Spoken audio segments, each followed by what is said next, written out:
Part one statistics and probability lecture 16 और आज हम डिस्कस करेंगे वेरिएंस। ये बहुत ज़्यादा इम्पोर्टेंट टॉपिक है स्टैटिस्टिक्स का वेरिएंस। और जो आगे में कुछ लेक्चर्स आएंगे उसमें भी एक टॉपिक आएगा स्टैंडर्ड डिविएशन के नाम से। ये कोर कॉन्सेप्ट हैं स्टैटिस्टिक्स के। एक्चुअली बात ये है कि पार्ट वन में जितने भी कॉन्सेप्ट्स हैं ना जो मैं आपको पढ़ाऊँगा स्टैटिस्टिक्स के, वो सब कोड हैं। तो आप लोगों को हर चीज़ अच्छे से समझ आनी चाहिए और क्या हो रहा है क्या नहीं वो आप लोग को क्लियर होना चाहिए। तो थोड़ा सा मैं बैकग्राउंड पे ले जाऊँ, पिछले 2 लेक्चर्स में मैंने क्या डिस्कस किया था कि वेरिएबिलिटी और ब्लैक बॉक्स और वाइट बॉक्स। थोड़ा सा आप लोगों को दोबारा रिमाइंडर करवा दूँ क्योंकि इससे रिलेटेड ये टॉपिक। अच्छा, तो वेरिएबिलिटी ये होती है कि अगर मेरे पास यहाँ पे मीन मीन है ना, किसी भी डाटा सेट का मीन सेंटर ऑफ डाटा होता है। मीन सेंटर ऑफ डाटा होता है, मीन सेंटर ऑफ डाटा होता है, मीडियन सेंटर ऑफ डाटा होता है और मॉड भी सेंटर ऑफ डाटा होता है। ये 3 टाइप की सेंट्रल टेंडेंसी है स्टेटिस्टिक्स की, ठीक है। तो अब यहाँ पे हम डिस्कस कर रहे हैं मीन। मीन हमारा यहाँ पे सेंटर ऑफ डाटा है, ठीक है। तो वेरिएबिलिटी क्या है? वेरिएबिलिटी मैंने आप लोगों को बताया था ना कि जो मीन से अबव या बिलो एक डाटा पॉइंट कितना है वो हम उसको कहते हैं वेरिएबिलिटी। अब यहाँ पे अगर मैं डिस्कस करूँ, यहाँ पे वेरिएबिलिटी अगर यहाँ पे किसी कैंडिडेट की है, किसी एग्जाम स्कोर की, तो इसका मतलब उसका मीन से ज़्यादा स्कोर है, इसका मतलब उसकी वेरिएबिलिटी ज़्यादा है। और इधर भी अगर आ रही है तो इसका मतलब उसकी वेरिएबिलिटी मीन से कम है। वेरिएबिलिटी इसलिए होती है कि हम कभी कभार स्कोर्स वगैरह कैलकुलेट करते हैं तो हमें वेरिएशन चाहिए होता है डाटा में। हम इस तरह कैंडिडेट को जज करते हैं किसी भी स्टैंडर्डाइज टेस्ट में कि उसने कैसा परफॉर्म किया। और अगर मैं इस डाटा की बात करूँ तो ये सबसे लार्ज है, ब्लू वाला, ठीक है। इसका मतलब ये इसकी वेरिएबिलिटी ज़्यादा है क्योंकि इसका स्प्रेड भी ज़्यादा है, डाटा का स्प्रेड भी ज़्यादा है और वेरिएबिलिटी उसकी वजह से ज़्यादा हो जाएगी क्योंकि यहाँ पे देखिए कितना बड़ा ये बन रहा है। और इस डाटा सेट जो रेड वाला मैंने इसकी रो वेरिएबिलिटी शो हो रही है क्योंकि ये मीन के बहुत करीब है, ठीक है। अब जो मैंने दोबारा से एक चीज़ आपको रिमाइंड करा दूँ, ब्लैक बॉक्स और वाइट बॉक्स। हमने जो स्टेटिस्टिक्स में मेरे कोर्स में जो इक्वेशंस यूज़ करनी है वो एज अ वाइट बॉक्स हम नहीं यूज़ करेंगे, उसको ब्लैक बॉक्स यूज़ करेंगे। क्योंकि वाइट बॉक्स में ये है कि हमें प्रूफ वगैरह करना पड़ता है चीज़ों को, तो हम इसको नहीं करेंगे। ये मैंने एनालॉजी बनाई थी आप लोग को समझाने के लिए। ब्लैक बॉक्स में ये है कि हमें सिंपल इक्वेशन आनी चाहिए, उसको यूज़ कहाँ पे करना है वो आना चाहिए। हमें उसकी परवाह नहीं होनी चाहिए कि हमने इक्वेशन कैसे ड्राइव की, कैसा प्रूफ आया, क्यों की, किस तरह आई, इसलिए। क्योंकि स्टेटिस्टिक्स में इक्वेशंस बड़ी अजीब किस्म की हैं। इंट्रोडक्टरी स्टेटिस्टिक्स में स्टूडेंट्स काफ़ी परेशान हो जाते हैं, तो इसलिए मैं आप लोगों को ये दोबारा एनालॉजी समझा रहा हूँ वाइट बॉक्स और ब्लैक बॉक्स की। हम इक्वेशंस को जो स्टेटिस्टिक्स की हैं as a black box use करेंगे। अब मैंने यहाँ पे आप लोगों को बता दूँ, दोबारा यहीं पे आते हैं। अब ये तो बात हो गई वेरिएबिलिटी की, और देखें वेरिएबिलिटी का स्प्रेड भी है। तो सवाल तो ये उठता है कि हम वेरिएबिलिटी कैसे कैलकुलेट करते हैं और डाटा का स्प्रेड कैसे कैलकुलेट करते हैं। बेसिकली मैंने आप लोग को डाटा का स्प्रेड अगर बताया हो तो रेंज, जो हमने एक टॉपिक पढ़ा था रेंज, वो भी डाटा का स्प्रेड बताता है, लेकिन वो मिनिमम और मैक्सिमम बताता है, ठीक है। वो भी एक डाटा रेंज का कॉन्सेप्ट है जो डाटा का स्प्रेड बताता है, ठीक है। लेकिन इस लेक्चर में ख़ास तौर पे हम वेरिएंस को डिस्कस करेंगे कि वेरिएंस क्या है। अब वेरिएंस कैसे कैलकुलेट करना है ये इस लेक्चर का मकसद है। उसकी इक्वेशन देखते हैं और पॉपुलेशन वेरिएंस को और सैम्पल वेरिएंस में भी डिफरेंस करते हैं कि क्या है, ठीक है। उसके बाद हम जाएंगे कि रेंज, एक तो हमारी रेंज थी ना, उससे भी डाटा का स्प्रेड पता चलता है। अब एक और कॉन्सेप्ट होगा स्टैंडर्ड डिविएशन के नाम से, वो भी डाटा का स्प्रेड बताएगा कि कितना है मीन के अराउंड। रेंज तो ओवरऑल बताता है ना कि मिनिमम माइनस मैक्सिमम, ठीक है, टोटल। लेकिन मीन के अराउंड जो कॉन्सेप्ट है वो स्टैंडर्ड डिविएशन है, और वेरिएंस भी मीन के अराउंड ही घूमता है कि मीन के अराउंड कितना अबव और बिलो एक डाटा पॉइंट है ऑन एवरेज, अबव और बिलो मीन के अराउंड, ठीक है। तो वेरिएंस हम डिस्कस करते हैं। अच्छा, तो वेरिएंस की डेफिनेशन की तरफ आते हैं, और वेरिएंस की डेफिनेशन ये है, it is a measure of how far a set of numbers is spread out from there average value. अब इसका क्या मतलब है उसको देखते हैं। मैंने आप लोगों को ऊपर बताया जैसे कि यहाँ पे अगर आ जाएं, वेरिएबिलिटी हमने कैलकुलेट करनी है, और वेरिएबिलिटी कैलकुलेट करने के लिए हम वेरिएंस को कैलकुलेट करते हैं। एग्जैक्टली दोनों एक ही चीज़ें हैं, ठीक है। लेकिन अगर मैं आप लोगों को कहूँ कि ऑन एवरेज वो कह रहा है, ऑन एवरेज का मतलब ये है कि अगर डाटा पॉइंट एक यहाँ पे है तो एक यहाँ पे है, कुछ यहाँ पे भी हो सकते हैं और कुछ यहाँ पे भी हो सकते हैं, और कुछ यहाँ पे भी हो सकते हैं, कुछ बहुत ज़्यादा एक्सट्रीम हो सकते हैं। लेकिन वेरिएंस में ये होता है कि हम असल में ईच डाटा पॉइंट को नहीं कैलकुलेट कर पाते क्योंकि डाटा पॉइंट बहुत ज़्यादा होते हैं, वो करना हमारे लिए मुश्किल है। तो हम क्या करते हैं कि इन सब को सॉरी कलर चेंज कर लेते हैं, इन सब को फार्मूला में प्लग इन करते हैं अपनी जगह पे, ठीक है। उससे ये होता है कि हमें वेरिएंस कैलकुलेट करने में आसानी हो जाती है और हम एक अंदाज़ा लगा सकते हैं कि ऑन एवरेज जो डाटा पॉइंट्स हैं आपस में मीन से कितने अबव और बिलो हैं। ये बेसिकली वेरिएंस कहने का मतलब है। लेकिन हम इंडिविजुअल डाटा पॉइंट की बात नहीं कर रहे, हम ओवरऑल की बात कर रहे हैं कि overall on average her data point कितना ऊपर या नीचे, हर डाटा पॉइंट की बात हो रही है। जब हम कैलकुलेट करेंगे उससे अंदाज़ा हो जाएगा कि मीन से ये कितना अबव है और बिलो है। वो अबव भी हो सकता है, वो बिलो भी हो सकता है, लेकिन वो एक आइडिया दे देता है कि मीन के अराउंड कितना ऊपर नीचे एक डाटा पॉइंट है। और एवरेज होती है वो उसकी, कि एब्सोल्यूट वैल्यू नहीं है, एवरेज है, ठीक है। तो हम डिस्कस करते हैं यहाँ पे वेरिएंस को, कि वेरिएंस क्या है। वेरिएंस को हमने समझ लिया। अब मैं आप लोगों को इसकी इक्वेशन दिखाता हूँ। बेसिकली इसकी टू इक्वेशंस है वेरिएंस की, एक पॉपुलेशन के लिए और एक सैंपल के लिए। दोनों को देखते हैं दोनों में क्या फ़र्क है। कोई ज़्यादा फ़र्क नहीं है, लेकिन आप लोगों को फिर भी समझा देता हूँ। अगेन हम इसको as a black box use करेंगे, हमने सिर्फ इसमें डाटा प्लग इन करना है और हमें वेरिएंस चाहिए, ठीक है। हम इसकी प्रूफ के तरफ नहीं जाएंगे कि कैसे ड्राइव हुई ये इक्वेशन और क्यों हुई, किस तरह हुई, उसकी तरफ हमने जाना ही नहीं है। हमने सिर्फ ये डिस्कस करना है कि इसको यूज़ कैसे करना है। तो उसकी इक्वेशंस की तरफ जाते हैं हम। मैंने आप लोग को वेरिएंस समझा दिया कि वेरिएंस किस तरह अबव और बिलो ऑन एवरेज, एवरेज के करीब यानी कि मीन के अराउंड ऊपर नीचे कितना डाटा पॉइंट है उसकी कैलकुलेशन को कहते हैं हम, ठीक है। तो अब हमारे पास यहाँ पे इक्वेशन है, दो तरह की इक्वेशन है वेरिएंस की, एक पॉपुलेशन के लिए और एक सैंपल के लिए। दोनों में फ़र्क कोई नहीं है, लेकिन सिर्फ एक बेसिकली फ़र्क है कि सैंपल में हम n-1 कर देते हैं और ऊपर n कर देते हैं। इक्वेशन को मैं आप लोगों को समझा देता हूँ क्या है। अब यहाँ पे जो मेरे पास सिंबल है, कलर चेंज करते हैं, इसको हम कहते हैं सिग्मा, ठीक है। सिग्मा का सिंबल है, ठीक है। और नीचे वाला हमारे पास सिंपल एस स्क्वेयर्ड है, ठीक है। एस स्क्वेयर्ड इसको कहेंगे, ठीक है। वो ऊपर वाला सिग्मा है और वो पॉपुलेशन के लिए यूज़ होता है। नीचे वाला हमारे पास एस स्क्वेयर्ड है और वो सैंपल के लिए यूज़ होता है, सैंपल वेरिएंस के लिए, ठीक है।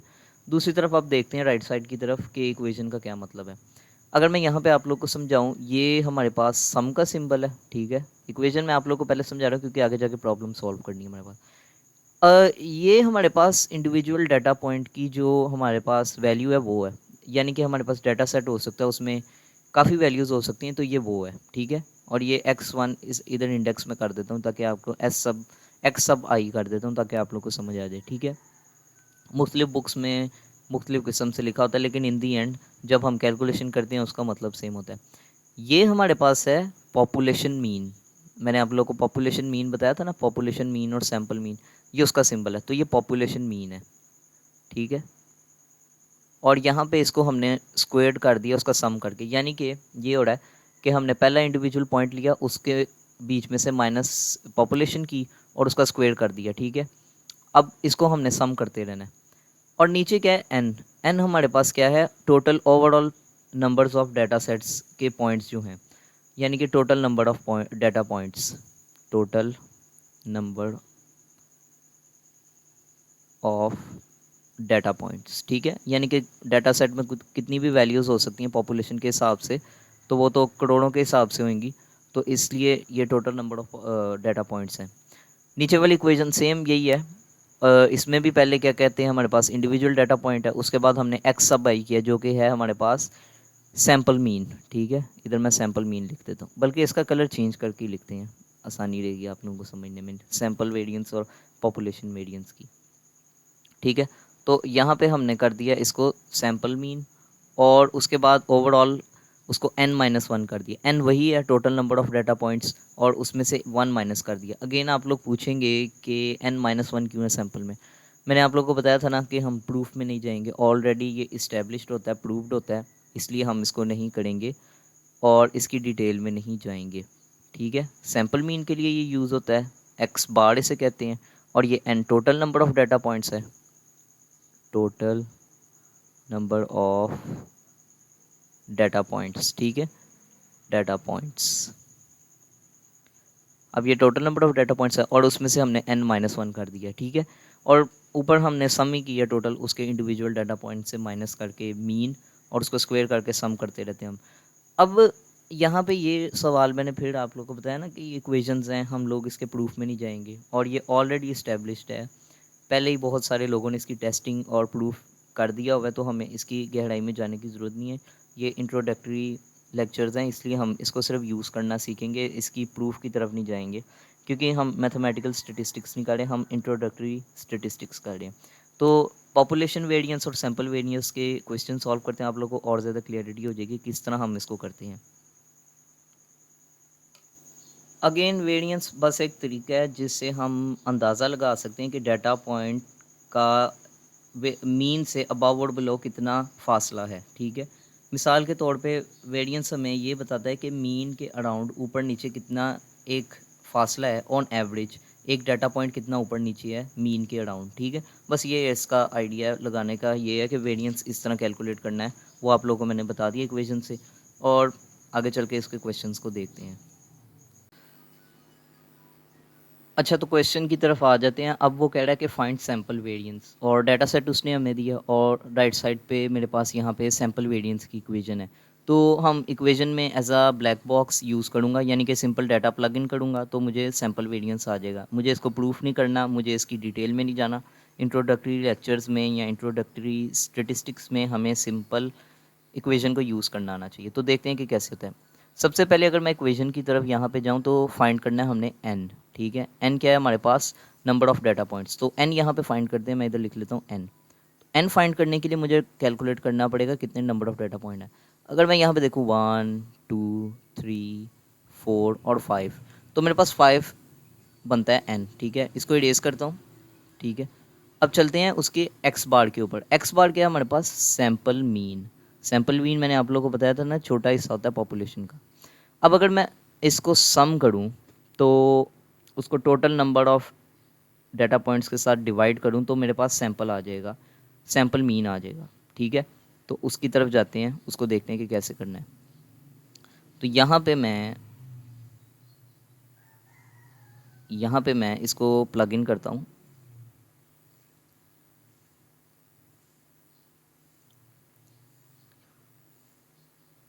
तो यहाँ पे मैं सैम्पल मीन फाइंड करता हूँ। सैम्पल मीन के लिए एक्स बार हम यूज़ करते हैं। तो अब मैं उसको सम करूँगा पहले डाटा पॉइंट्स को, और उसको डिवाइड कर दूँगा एन के ऊपर। तो यहाँ पे मेरे पास 5 है पहले, फिर 8 है, फिर 7 है मेरे पास, फिर 6 है, फिर 9 है, और मैंने डिवाइड कर दिया एन के ऊपर। एन हमारे पास क्या है, 5। तो एक्स बार हमारा जो निकला वो बना हमारे पास 7, ठीक है। तो मैंने यहाँ पे इसको भी फाइंड कर लिया और एक्स बार को भी फाइंड कर लिया। अब मैंने क्या करना है कि एक्स सब वाई यानी कि इंडिविजुअल डाटा पॉइंट्स को उसके साथ माइनस करूँगा, उसका स्क्वायर रूट निकालूंगा और उसको डिवाइड कर दूंगा n-1 के साथ। तो उसको देखते हैं कैसे करेंगे। पहले मैं इक्वेशन में यहाँ पे आप लोग को बता दूँ कि हम इक्वेशन वैसे की वैसे यूज़ करेंगे, ठीक है। अब देखते हैं कि इंडिविजुअल डाटा पॉइंट्स को हमने कैसे सब्ट्रैक्ट करना है मीन के साथ। तो यहाँ पे मैं लिखूँगा 5 माइनस माइनस हमारे पास यहाँ पे आ गया मीन, ठीक है। उसको मैंने स्क्वायर कर दिया, प्लस वही individual data point, plus sorry -7 था क्योंकि हमने माइनस करना है मीन के साथ। तो हमने 8 माइनस 7 इसको भी स्क्वायर कर दिया, फिर प्लस करेंगे। अब यहाँ पे आ जाता है 6 7 -7 उसको स्क्वायर कर दिया, फिर आगे प्लस करते हैं 6 -7 अगेन स्क्वायर कर दिया। इसको स्क्वायर इसलिए करते हैं ताकि नेगेटिव नंबर ना आए फॉर्मूला के हिसाब से। अब 9 -7 उसको स्क्वायर कर दिया। अब नीचे मैं करूँगा n-1, इसको डिवाइड करना है n-1 के साथ, ठीक है। तो यहाँ पे मैंने इसकी वैल्यूज़ लिखी। n हमारे पास क्या था 5, ठीक है। n-1 यानी कि -1 में 5 करेंगे तो 4 आएगा, ठीक है। तो अब हमारे पास जो आंसर निकल रहा है वो निकल रहा है हमारे पास s² यानी कि सैम्पल वेरिएंस है हमारे पास 5/2 विच इज़ इक्वल टू 2.5, ठीक है। तो ये हमारे पास वेरिएंस है। अब वेरिएंस अगेन मैं आप लोगों को क्लियर कर दूं कि वेरिएंस असल में डाटा पॉइंट्स का एक आइडिया होता है मीन के अराउंड के कितना अबव और बिलो है मीन के हिसाब से। अगर मीन यहाँ पे है, सेंटर ऑफ डाटा यहाँ पे बनता है, तो इंडिविजुअल डाटा पॉइंट को हम कैलकुलेट नहीं कर सकते कि वो कितना अबव और बिलो है। हाँ कर सकते हैं, लेकिन हम ओवरऑल की बात कर रहे हैं कि ओवरऑल एक डाटा पॉइंट ऑन एवरेज कितना ऊपर या नीचे है मीन के। तो अगर यहाँ पे मैं देखूँ तो मीन अगर हमारे पास 5 है, ठीक है, 5 यहाँ पे आ रहा है, तो उसके अबव और बिलो आ रहा है 2.5। अगर यहाँ पे उसमें प्लस कर दें तो यानी कि 2.5 बनता है दूर। तो लास्ट प्रॉब्लम में हमने जो सैम्पल वेरिएंस को फाइंड किया था, अब इसमें हम फाइंड करेंगे पॉपुलेशन वेरिएंस को। तो सारी इक्वेशन सेम है, मैंने आप लोगों को कंपैरिजन करके दिखाया था, लेकिन सैम्पल वेरिएंस में n-1 था, यहाँ पे सिंपल n है।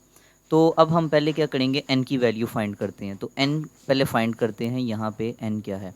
n हमारे पास total number of data points हैं, ठीक है। तो गिनते हैं, ये हमारे पास अगर देखें तो ये 1 हो गया, ये 2, ये 3, ये 4, ये 5, ये 6, ये 7, ये 8 और ये 9, यानी कि n हमारे पास 9 हो गया, ठीक है।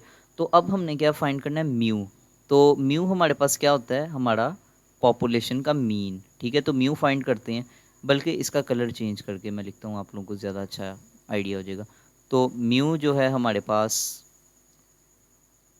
म्यू हम उसको फाइंड करते हैं। म्यू क्या है हमारे पास, तो म्यू हम ऐसे फाइंड करेंगे कि मैं total number of data sets को सम कर दूंगा, उसको डिवाइड कर दूंगा n के ऊपर।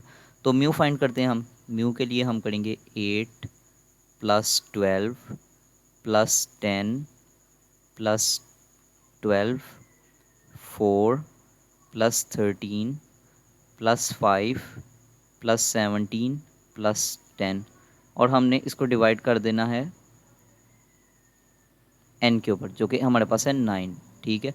तो हमारे पास आंसर कुछ आएगा 91, यानी कि ऊपर वाली वैल्यू हमारे पास सम करेंगे तो 91 आ रही, और नीचे 9 वैसे का वैसे। अब मैं क्या करूँगा, यहाँ पे इसको लिख लेता हूँ, ठीक है, क्योंकि मैं एक ही स्लाइड पे रखना चाह रहा हूँ सबको, तो इसको मैं इस तरह लिख लूँगा। तो मेरे पास n आ गया और मेरे पास म्यू आ गया। तो अब मैंने क्या करना है, इसका जो पॉपुलेशन वेरिएंस है वो फाइंड करना है। इक्वेशन में सिंपली डाटा प्लग इन करना है, क्योंकि हम ब्लैक बॉक्स के हिसाब से कर रहे हैं, हमें इक्वेशन में सिंपल डाटा प्लग इन करना है, तो हमें आंसर आ जाएगा। तो अब मैं क्या करूँगा, इसकी जो कैलकुलेशन मैंने कैलकुलेट किया, अब उसको दिखा देते हैं, ठीक है। तो अब मैं क्या करूँगा कि मैं यहाँ पे इसको कैलकुलेट में कर चुका हूँ, तो इसमें प्लग इन करता हूँ। तो मैं क्या करूँगा, सिंपल यही फ्रैक्शन को रखूँगा, डेसिमल में नहीं रखूँगा, क्योंकि उससे ये होगा कि मेरे लिए कैलकुलेशन करना आसान रहेगा। तो मैं इसको आगे करके प्लग इन करके दिखाता हूँ आप लोगों को। तो मैं क्या करूँगा, यहाँ पे अगर मैं कलर चेंज कर लूँ, सिग्मा स्क्वेयर्ड, क्योंकि हमारे पास जो पॉपुलेशन का जो वेरिएंस का है वो सिग्मा स्क्वेयर्ड है, ठीक है। तो ये सिग्मा है। तो मैं क्या करूँगा, इक्वेशन के हिसाब से फर्स्ट एलिमेंट जो है हमारे पास डाटा पॉइंट, उसको माइनस करूँगा मैं म्यू से। म्यू हमारे पास क्या है, 91/9, ठीक है। तो इस तरह मैं करता जाऊँगा, तो मेरे पास पूरा जो है इक्वेशन आ जाएगी, ठीक है। तो उसको स्क्वेयर भी करना है मैंने। तो 8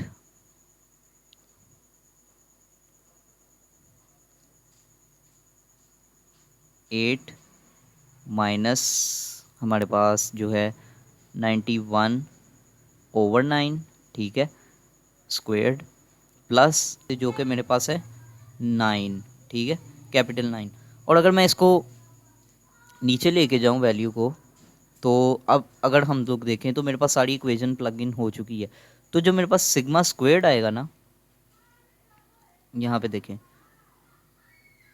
सिग्मा स्क्वेयर्ड मेरे पास आएगा, वो आएगा मेरे पास 14.5, ठीक है।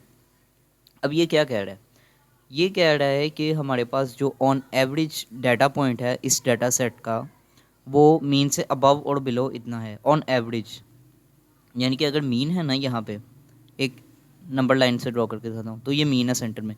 तो ऑन एवरेज यहाँ पे 14.5 अबव होगा या 14.5 बिलो होगा, ठीक है। ये प्लस माइनस में होता है, इस तरह होता है, ठीक है। तो इस तरह आप लोगों ने इसको देखना है।